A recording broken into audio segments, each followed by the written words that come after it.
Hello friends, good morning. সকাল সকাল তোমাদের সামনে একটি নতুন ব্লগ নিয়ে এসেছি। আজকের ব্লগটি থাকছে একটু অন্যরকম। হ্যাঁ, তোমাদের দিয়েছি আমি কিছু মিষ্টি জিনিস, স্ন্যাক্স। চলো ফটাফট খেয়ে নাও, যেহেতু গণেশ চতুর্থী। তো এবার আমরা বেরিয়ে পড়েছি মা মেয়েতে শপিং করতে। জানো তো, এখানে শাড়ি সেরকম পাওয়া যায় না, কিন্তু যে মন্দিরগুলো আছে সেখানে মাকে পরানো হয় যে শাড়িগুলো, সেগুলো পরে সেল হয়। তো সেখানে যাব বলে আমি আর মেয়ে রেডি হয়ে বেরিয়ে পড়েছি। এই যে দেখো, এখন কিন্তু আমরা যাচ্ছি সেই মন্দিরের উদ্দেশ্যে। আর আমি যেখানটাতে থাকি তার পাশাপাশি 3টে মন্দির আছে। তো 3টি মন্দিরই তোমাদের ঘুরে দেখাবো। তার মধ্যে আছে মহালক্ষ্মী, রামনাথী আর শান্তাদুর্গা।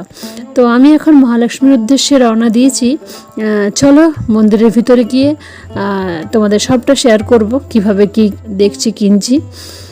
সেদিন কিন্তু আমার প্রচণ্ড ব্যাক পেন ছিল, তো সোজা হতে পারছিলাম না, বাট মন্দিরে এসেছি। আর দেখো আকাশটা দেখো, সত্যি সুন্দর না? তোমাদের হয়তো এর আগে এই মন্দির শেয়ার করেছি, বাট আজকে তো আমি শপিংয়ে এসেছি না, আজ পুজো দিতে আসিনি। তো কিছু দেবীর যে শাড়িগুলো পরার পর বিক্রি হয় সেই শাড়িগুলোই নেব, তো সেই ভেবে এসেছি। সামনে তো পুজো চলে এলো, এখানে তো সেরকম মার্কেট নেই না যে কাপড় মার্কেট গিয়ে মার্কেট করব। আছে দোকান, না থাকা নয়। তো এই যে এরকমভাবে সব মায়ের পরা শাড়িগুলো বিক্রি হয়। তো এই শাড়িটাও কিন্তু পছন্দ করেছিলাম নেব বলে, নিজের মনে হলো এটা ওল্ড মডেল, এটা নেব না। তারপর ছেড়ে দিয়েছি, ওখানে সেরকম কিছু পছন্দ হচ্ছে না। আর সব সিল্ক শাড়ি, সেরকম কটনের মধ্যে কিছুই পেলাম না। তো তারপর আমরা রওনা দিলাম অন্য এক মন্দিরের পাশ দিকে। এখন আমরা বেরিয়ে পড়েছি রামনাথীতে। তো এবার তোমাদের কিন্তু রামনাথী মন্দিরে আমি শেয়ার করব। আর দেখো, সত্যি গোয়া সুন্দর। আমি যে বারবার তোমাদেরকে বলি না গোয়া সুন্দর, গোয়া সুন্দর, সত্যি দেখো গোয়া সুন্দর। ওই যে দেখলে উপরে প্লেন পেরিয়ে গেল, সারাক্ষণ প্লেন যায়, যেহেতু এখানে ভাস্কোটা একদম সামনে, তাই। তো আমি কিন্তু রামনাথীতে পৌঁছে গেছি। আর এই যে দেখো, রামনাথীতে এসে যেখানে মানে শাড়ি পাওয়া যায় সেখানে তোমাদের নিয়ে যাচ্ছি। চলো একটু 4-5টা ঘুরে দেখালাম। মন্দিরের ভিতরে তো ফোন অ্যালাউ থাকে না, তাও 4-5টা ঘুরে দেখালাম হাঁটতে হাঁটতে। মানে একদম যে ক্যামেরা করব বলে প্ল্যান করে এসছে সেটা নয়, জাস্ট এসছি একটু ক্লিপ নিই, তখন মনে হলো যে তোমাদের সাথে শেয়ার করি।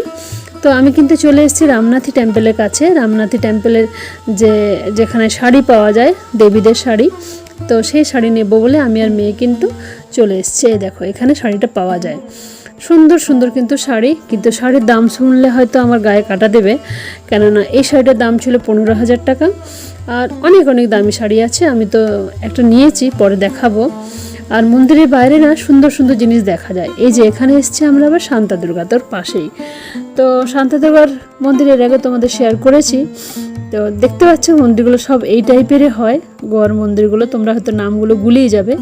তো এটা হচ্ছে শান্তাদুর্গা, আগেরটা ছিল রামনাথী, আর তার আগেরটা ছিল মহালক্ষ্মী। আর প্রচণ্ড ব্যাক পেনের কারণে আমি সোজা হতে পারছিলাম না, ওইভাবেই ভিডিও ক্লিপ নিচ্ছিলাম। তো এখানে এসে আমি যেখানে শাড়ি পাওয়া যায় সেখানেও খোঁজ করলাম যদি কিছু ইউনিক শাড়ি পাওয়া যায়। তো সেখানে এসে দেখি, শাড়ি নিতে গিয়ে দেখি এখানে তো শাড়ি টাচ করাই যাবে না। যে শাড়িটা পছন্দ করলাম সেটা হচ্ছে 42,000।